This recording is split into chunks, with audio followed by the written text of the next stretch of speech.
Okay, we're back to this book, American History Stories You Never Read in School but Should Have. And the second story is called the Stamp Act.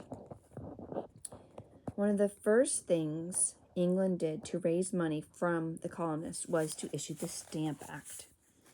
The king sent over a large amount of paper on which had been put a certain stamp. This paper the king ordered the colonists to use in all their government writing. Nothing, so the king said, would be considered of any value unless it was written on this stamped paper. For example, suppose a man owed another man $100. When he paid the debt, the receipt would not be considered of any value unless it was written on this particular paper. Suppose a young man and maiden were to go before the minister to be married. The marriage was not legal, so the king said, unless, you know what it is, don't you? The minister did the writing, which was always given the married bride and groom on this stamped paper.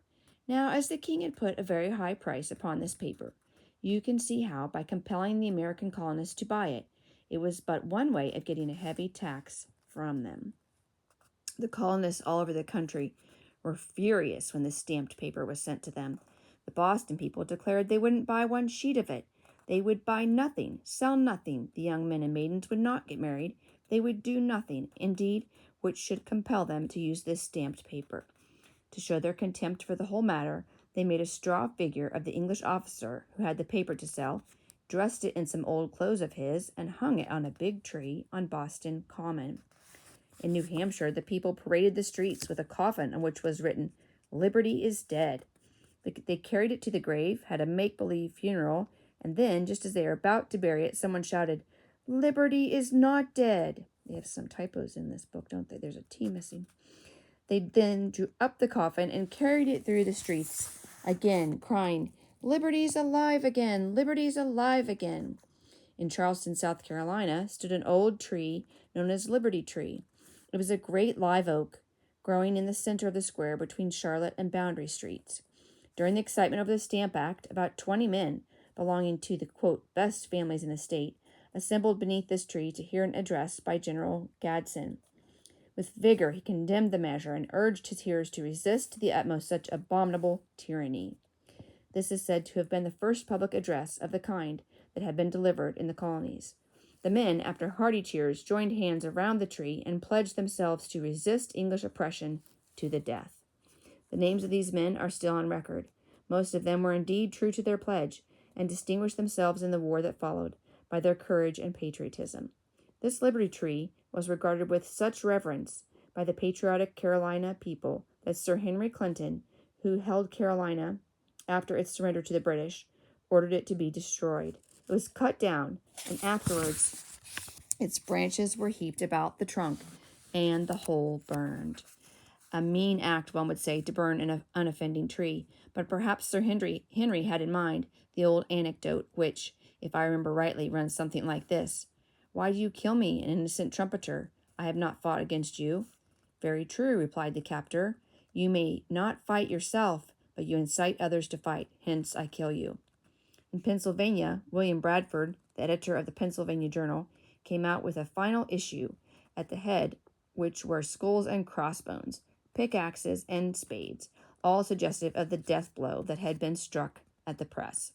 The number of the journal was deeply embellished with heavy black margins, and was in truth a most dolorous-looking affair. Some of these words are going to be hard for Mimi to read. I think that's dolorous. It means painful, I know that, but I'm not sure if I'm pronouncing it correctly. As you may see from the picture on the next page. In Virginia, a young man named Patrick Henry stirred up the people, that the old men, angry as they were with England, were frightened and begged him to be careful what he said. Benjamin Franklin was sent to England by the colonists to see what could be done. When he reached there, he found that many of England's greatest men were on the side of the colonists. One of the men in the English government rose and made a speech against the colonists in which he said, here's an interruption, here's the picture from the Pennsylvania Journal, with a skull and crossbones, expiring in hope of resurrection to live again. Very interesting. October 31st, 1765. I won't read all those words right now.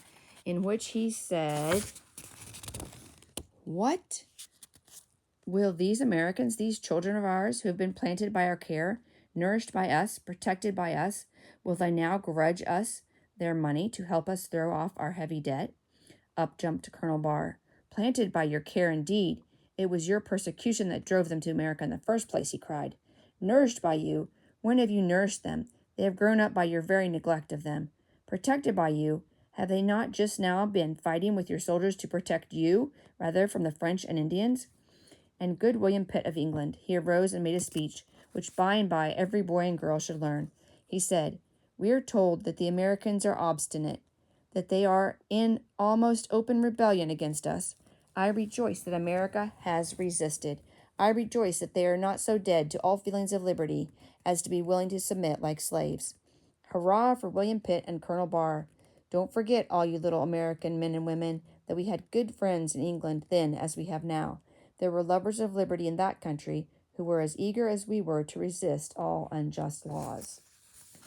Okay, that's the end of part 2. Thank you for joining me,